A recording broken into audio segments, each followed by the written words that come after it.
So we just saw the new Superman, and we got some thoughts, and we're gonna talk about whether it's really woke or not. Short answer is not really. But welcome to All Games Podcast, guys. Andrew, Mike, we got some stuff going on. So, what did you think of the movie?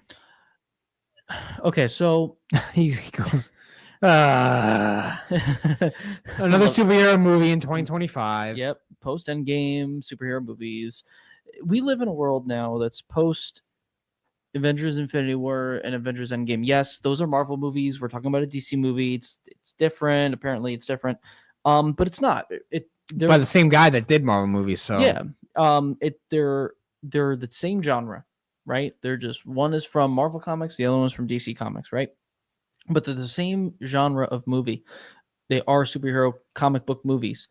And so when you live in a world that's post Avengers Infinity War, Avengers Endgame, some of the best theatrical movies to ever come out in recent memory, right?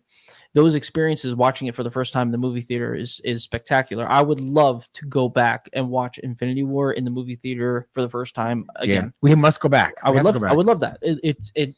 That movie, watching it for the first time in the movie theater with everybody. We had a huge group of people watching it with us. It was an amazing time, right? But when you live in a world that's post that, you have the expectations that everything is going to be at that level or at least close, right? And since Endgame, a lot of the movies that have come out from both DC and Marvel really movies in general. Yeah, they have not been that good. They have not been great. There have been some outliers. Some that I can say probably off the top of my head right now is like Spider-Man, No Way Home, Daredevil, Deadpool, Wolverine. I'll even say Thunderbolts. I'll put that up there. It has problems, but Shang-Chi wasn't that bad, right? A lot of the DC movies have not been good. I mean, just in general. Like Man of Steel was pretty good. Batman v Superman was not good whatsoever. Justice League, a disaster, for many reasons. But when James Gunn initially got fired from Marvel, this was around the Infinity War time. I'm gonna go off on a tangent here, guys. I'm sorry, but this all is context. When James Gunn got fired from Marvel and they hired him back, he already planted the seeds with DC. And when Infinity War happened and they did the Russo brothers did what they did with the Guardians, killed off Gamora and everything, he was pissed off. So when he made Volume 3, he purposely made that movie terrible, which I mean, like, it's not that bad, but it's bad. It's not. We've already talked about it on our main channel, All Games Mindset. And so he purposely did that as like a big fu. I'm dipping out after this movie. I'm gonna go and hang out with the DC guys and do some of that. And so then when he was announced that he was running DC Studios, which is a new thing, and he was pretty much resetting the canon, doing his own thing. No more Zack Snyder, no more Christopher Nolan, no more nothing. Right? It's just he's doing it. He becomes the Kevin Feige for DC. He announces Superman as like one of the first movies for this, and everyone was very hyped. Everyone was like, "Oh, this is gonna be cool. Like we're gonna get a different Superman." He was like, "Yeah, this is not an origin story," which I'm happy about. And then over time, when production started and everything was like that, everyone was very wishy-washy on like if this was going to be good or not. When it got close to release, everyone's like, "Oh, this movie is going to be woke. It's going to be this. It's going to be that." People had a lot of opinions about it. People were trying to pretty much bog it down, which I mean is just natural nowadays, especially with comic book movies post Endgame. Everyone just wants to shit on everything, so it's to me that's just normal. And then the movie came out, and then I watched it. When did it come out? On Thursday, right? On a Thursday, so we watched it on a Tuesday. And to me, the movie, and I mean, I didn't have high expectations in the first place, and I'm gonna say this now, I don't have high expectations for Fantastic Four either. Yeah, I can't wait for that. Yeah, can't wait. Yeah, but I didn't have high expectations for this movie at all whatsoever. Same. But the movie, in my opinion, wasn't bad. I don't think it was bad. I don't think it was a bad movie. I think just in general, that the movie itself, like movies will have a lot of issues and have a lot of problems. This movie had, I feel like, the least amount of issues, at least in my opinion, in comparison to other movies that we've seen recently. And we'll get to those in a little bit, but to me, I don't think, I think this was just a fine movie. I don't think it was spectacular. Yeah, it was all right. I don't think it was spectacular, but I mean, like, we're talking about comparing this movie to a pile of shit, right? So of course this movie's going to be great, but like, because the bar's so low. Yeah, the bar is just so low. But I think the movie in itself can hold its own, like just be able to stand up on its own and be like its own thing and be okay. And it could be praised, it could be, torn down, which it has its faults, and it has a lot of good things that I enjoy. But I think the movie is just fine. What do you think? Yeah, when people say like woke, they basically interpret it as like gender dynamic woke, like all the men are weak and all the women are destroying them. Not really in this movie. In this case, it's actually kind of anti-woke in a way. I'll explain. But I mean, there is, of course, a lot of the movie Superman is getting beat down, which I guess makes sense because you have to make him vulnerable to care about him, to make him have flaws. And a lot of people are pissed off with that. Like, why is Superman? The movie literally begins with him just bleeding on the ground. It's like, okay. Yeah, now I don't know about you and our friend. We watched this with our buddy, and he told us, and I didn't remember. I wasn't paying attention, I guess. That they said this. Apparently, I don't know if they said it in the beginning of the movie, right in the beginning, where the hammer of whatever, the hammer of Car or whatever, I guess was that country in the movie. Apparently his suit was built with kryptonite in it. Like, it was built using like little nanites, I guess, or whatever, of kryptonite, and that's why Superman was getting destroyed pretty much. And he caught on to that. I don't know if it was his headcanon saying that, or like if what I was actually said and I just might have missed it. I don't know if you heard it. I don't remember. But that is a reason on why he was getting beat up right in the beginning. And I appreciate the fact that he was getting beat up in the beginning, because especially that this is not an origin movie, and he's already in the middle of a fight. It's kind of like Star Warsy or Indiana Jones-esque in that way, where like he's already in the middle of like something happening. It's like you get dropped right into the middle of the action pretty much. And I kind of like those types of stories because, we like Star Wars. Well, George Lucas, Star Wars, not Disney. Yeah, we don't forget that. But like what I was trying to say was there's reasons to why he is getting beat up so much, and everyone's upset that Superman, the person who's like pretty much virtually indestructible, is getting beat up and getting destroyed the entire movie. But like there's purpose to it, and there's reason for it, and you see it through the movie, and you understand if you pay enough attention, you can kind of grasp and understand why these things are happening. And it's just, to me, it's more of like, okay, the person's suit has kryptonite. Superman is very vulnerable and can die from kryptonite. So it would make sense on why he's getting his ass kicked right in the beginning. Better than, I guess, Zack Snyder's universe where Superman just dies the second movie. It's like, what? And then, but there's a thing in this movie that kind of like bothered me. So basically, spoilers, of course, obviously, we're going to talk about, but in the beginning of Lois and Clark's relationship, right? They're, in the room, and they're after the interview and everything. And Superman is just like, I love you to Lois Lane. And she's like, she doesn't really know what to say. She's like, oh, and they're like hugging and everything, but you could tell it's not really genuine. Well, it's genuine, but it's just not it.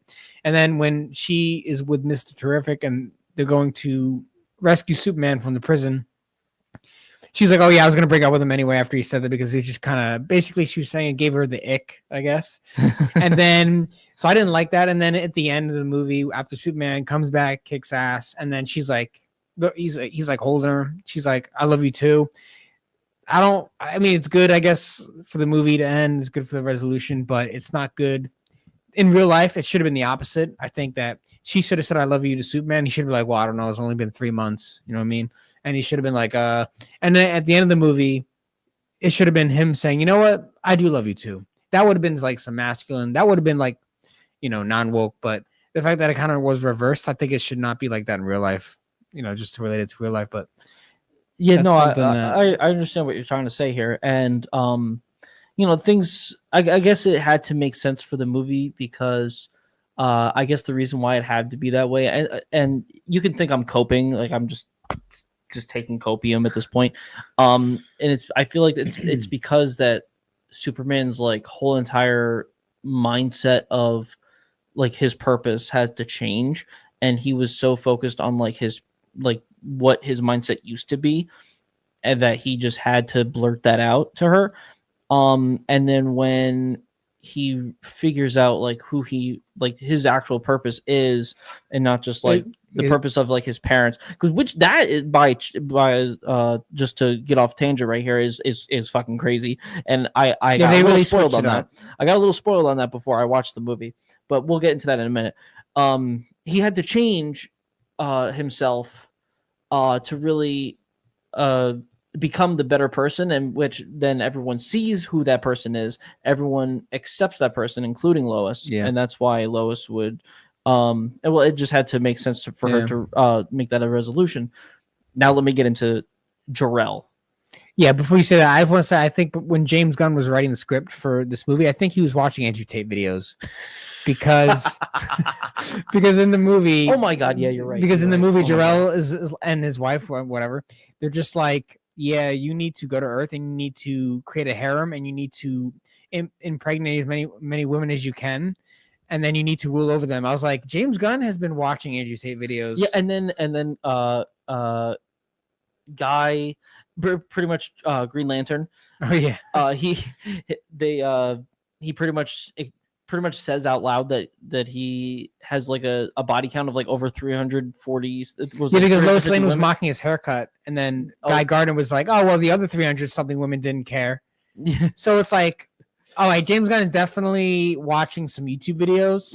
he's been reading some books. He's been reading some YouTube videos about on some online influencers, no doubt about that. So we know what you're doing, James Gunn. We know that you're watching certain content online, and that's why you have a bunch of monkeys in the movie that are typing hate to Superman, which was like a rumor before the movie, but it turned out to be true. Basically, Lex Luthor, he, has Superman surrender to himself, has Superman surrender to him, and then he imprisons. I was going to say impregnate. He imprisons Superman in this alternate, in this pocket universe. That's what it's called.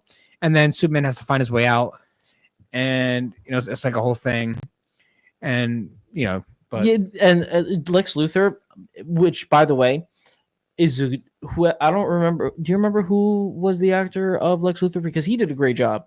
Yeah, the guy from X-Men First Class, Nicholas Hoult. Sorry. Oh, Cyclops, right? Was he Cyclops? No, he was Beast.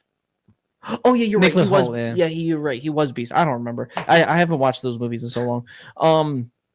No, but like he did a great job as like he was alright. I prefer Kevin Spacey. Of course, you like Kevin Spacey because of Wrong. No Diddy. Kevin Spacey. Yeah, guys, you just like the Wrong. That's really it. But I think for this movie, he was like the perfect fit for this movie as Lex Luthor. I think he was perfect fit for this movie. Yeah, and he went a little wild, but oh my god, but like I enjoyed that because he was just freaking crazy. I mean, like not like crazy like what's his name? Was it Jesse Eisenberg? Yeah, like he was just fucking weird. But like this guy, he was crazy, but like he was like super serious, and he was like he's just so adamant to just get rid of Superman. And he's smart. He's very smart. And he's very smart.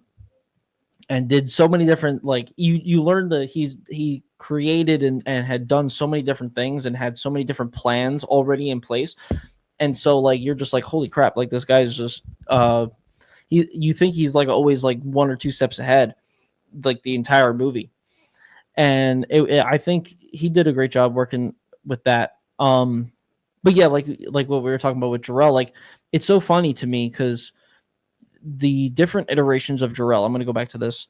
What was it from Superman the movie 1 to 4? That Jor-El is just like, yeah, be the be the best, just be a good man or whatever. And then Jor-El from Man of Steel is just like pretty much be the savior, that whatever. And then James Gunn's Jor-El is just like, yeah, fuck everybody, just have sex with everyone. Yeah, which and a lot of people hating on that. And then of course it was rule over them, and I don't want to be ruled over, but I mean, yeah, as I said, James Gunn been watching some he's online content, going crazy. But I mean, it's really not. Honestly, it's not, the rule over part is not good. But I mean, yeah, if Superman wants to have sex with, I mean, in reality, if Superman was real, he would be smashing a lot of girls. If he was like that guy, yeah. Maybe if he was not like a one woman man, maybe he did like. But then you also got to. Superman might be wanting some pussy. I mean, like, listen, if Kal-El came here with that full message, then maybe it would have been different. It would have been different. But the message of the movie is basically, by being raised by good people make you a good person, and it's not about who your biological parents are. It's about people that make you into who you are. It's a classic message, but it still applies. Yeah, exactly. And that's why I appreciate about this movie is that, like, it's not so. I mean, it gets a little over the top with a lot of different things, like in the background of one shot, like the Justice Gang is fighting like the super dimensional eye monster thing over Metropolis, and they have a bunch of these different like monsters that they just pretty much spawn in to like have to fight, and like that gets a little over the top. But like the inner message within the entire movie that goes from like the beginning minutes of the movie all the way to the end of the movie, it just solidifies like the purpose of the movie. Like, right, it's the purpose of it is like not just togetherness and realizing what like your passion, what you're meant to do, but like it I hope that with these types of messaging, I hope that they continue with this going forward and putting in these these types of messages, not just that specifically, because like that wouldn't work with Batman, right? But like using these messages as like a starting point, right? I feel like James Gunn uses like these messages as a starting point to figure out how the movie's gonna go, and that's how like story writing and movie writing and all these different things. That's how that started, right? That's how people would make movies, was like figuring out what the underlying message was going to be, and then they would form their movie, right? Nowadays, they just make a movie that's just a bunch of jumbled mess, and then they're like, oh, let me just slap on a message that barely even correlates. Exactly. And even if it does actually correlate, they just ruin the movie by shoving it in your face like, exactly. The whole time. Where this message wasn't shoved in my face, you realize that it's happening over time of the movie. Yeah, you realize it naturally. And this movie is also kind of anti-woke, because there's two instances where usually in like woke movies, the men are just completely dumb and the women just like rule over them. But in this movie, it's actually kind of the opposite in two scenarios. One is the woman, Lex Luthor's current girlfriend, that's taking selfies constantly, which is, I guess, the average girl in 2025. I guess. I don't know who James Gunn dates in real life, but I guess that's might be part of the problem.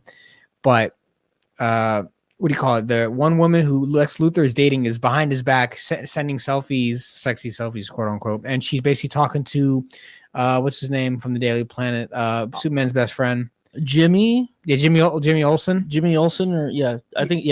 And she's like obsessed with him, which usually in movies it's like opposite. Usually the guy's like, oh my god, I really want you, and the girl's like, I don't know. But in this movie, it's like the anti-woke, because she's obsessing over Jimmy Olsen, and Jimmy Olsen's like, yeah, I kind of like you too, ha ha ha. But can you get me information about Lex Luthor so I could use it against them, which pays off in the movie. And she kind of gives in. She gives him like a lot of texts, like in selfies and stuff that implement like gets dirt on Lex Luthor, which helps like at the end of the movie. So there's an instance of that where the girl is kind of just being head over and heels for the guy, even though they're kind of overdoing, because she's just straight up dumb, like too dumb. There's got to be a balance, guys. It's got to be a balance. Yeah, I mean, you don't have to do that to the woman. That same character in the original movies, I think she was like quirky and stuff like that. Yeah, but this was like definitely really dumb, definitely over the top. And then the second instance of a girl being just dumb is going to be the new Supergirl of course, spoilers, which is at the end of the movie. She basically comes out of nowhere, and she's like drunk from a party or something. She's like, "Hey, where's my dog?" And Superman's like, "Oh God, it's my cousin." And she like walks in like, "Hey, I'm gonna go get drunk. I'm gonna go to this party, and I'm gonna have sex with everyone." Pretty much is what it's implying. Which our friend told us that in the comics, that's who this version of Supergirl is. She actually is like that, but just to put her in this movie is kind of like anti-woke in itself. Because usually the girl's like, "Oh, I'm just bad. I'm a bad woman, and guys suck and everything." But in this woman, she's just ditzy. Like once again, just too dumb down. So this movie's kind of like anti-woke in that regard. So some instances where the woman is just kind of like, what? And Lois Lane is all right. She's not really she's not like trying to be better than Superman necessarily. She presents like challenges to him, but it's always been like that. So nothing really changed. Yeah. And then the I love you thing, which I already explained, that's kind of dumb. In real life, it should be the opposite. But really, it's not too bad. This movie could have been a lot worse. Oh yeah. Listen, these movies nowadays, especially comic book movies, they have really lowered the bar. But I feel like this is a step in the right direction. And I feel like James Gunn, I think like James Gunn's Guardians movies, at least the first two, were definitely like just different movies in comparison. Like when you compare like the Marvel movies of like, what was that, Phase 2 with Guardians 1, like it was just a different movie, right? And I feel like James Gunn is just doing something different again, but doing it in at least in the way that I'm thinking, and probably you're thinking as well, is putting us back in the direction of where like those movies used to be, right? Because we used to have all these, like the Guardians one is like probably considered like one of the better movies of like Phase 2, right? When did that come out? 2014? Yep. Yeah, like everyone was like, because like what was that? Iron Man 3 came out and everyone was like, oh, whatever, like, it wasn't that great. And then like eventually, what was it? The next year was Guardians 1. Everyone was like, oh my god, this is great. And Winter Soldier. Oh yeah, and Winter Soldier came out. So like we had like those two great movies. Yeah, 2014 and X-Men: Days of Future Past came out that year. What a great year for film. What a great year. Wow. Yeah. Wow. We really we've really dropped the ball. And by we I mean you people. And by you people I mean the the studios. But James Gunn, I feel like, is putting us back into that direction. It's a start. It's not like we're going back to Winter Soldier, right? It's not like that drastic, but I feel like we're getting back to the like the Iron Man 1 type of era, right? We're getting back to like that type of movie. And I think that by doing that and by at least trying to make it be that way, I feel like is the right way and is the right thing to do. Because I feel like if DC Studios continues on that path, right, and they continue on the momentum of just making movies that actually make sense, and they have depth, they have an underlying message that makes sense for the characters that are in those movies, and they make the characters in those movies how they should be, and not, just trying to appease people, right? I feel like by doing it in that way, you're gonna create successful movies. A lot of people don't like this movie, and I understand. Yeah, I mean, it didn't really make me go, yeah, like. Yeah, because like what I said before, it's not like it's not like we just hit like a Winter Soldier-esque movie, right? Yeah, it's not gonna happen. It's not as big as that, and it's not as deep as that. But I feel like I feel like if DC gets keeps the momentum going, they can hit a movie that can be at that level, like Winter Soldier, like Infinity War, right? A Civil War, even. Like, I feel like they have the potential to do that. And if they continue with momentum on it with this, they could probably get there. It might take a couple of years. Like you got to think about it this way. Like, Marvel Studios started in 2008, right? Winter Soldier came out 2014. So that's like 6 years, right? 6 years? Yeah, I think 6 years.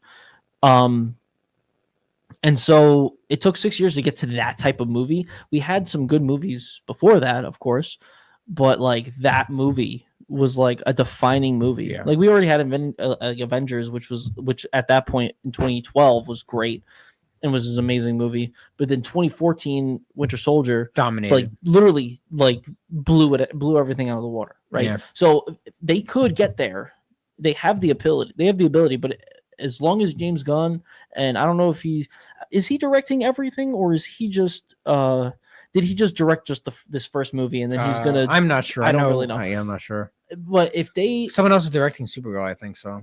Oh, okay. Well, yeah, that makes sense.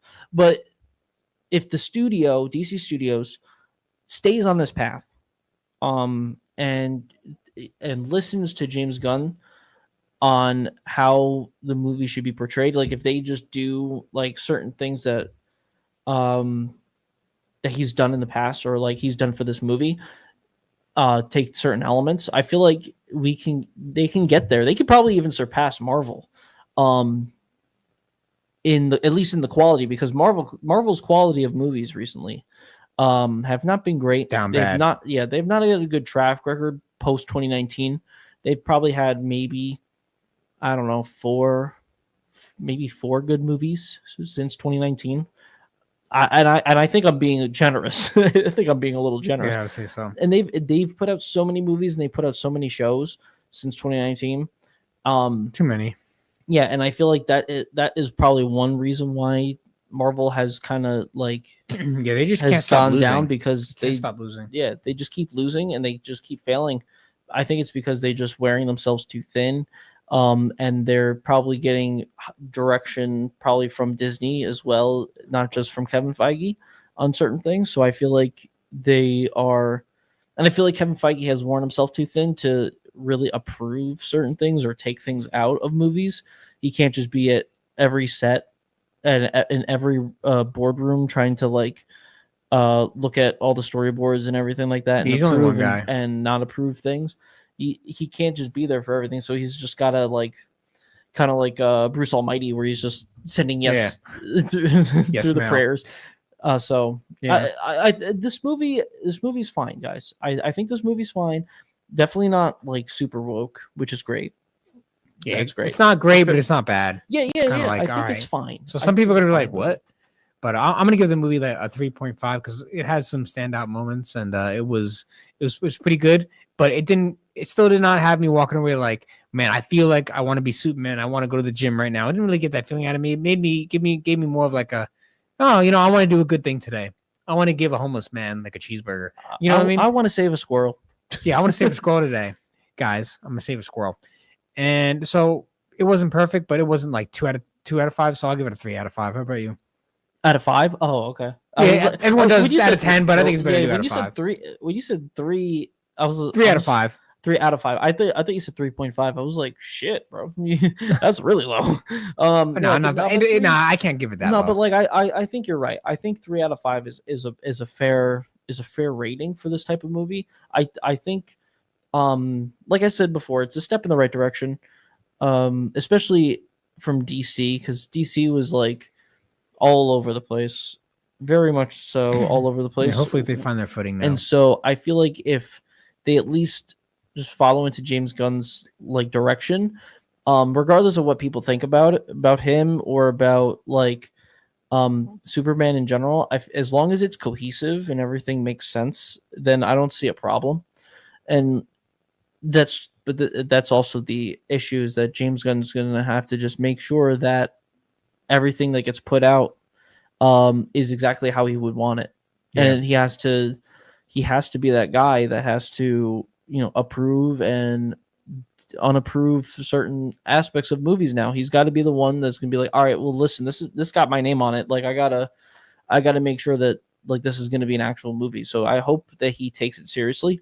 And he has a vision for DC, and I hope he puts his best foot forward. Yeah. So let us know what you guys thought about the movie, guys. Let us know in the comment section. And make sure you guys hit the like button on this video. Let us know what you guys thought of Superman. Is it woke? Is it not? We want to hear from you. So let us know. And we're going to see you guys in the next video.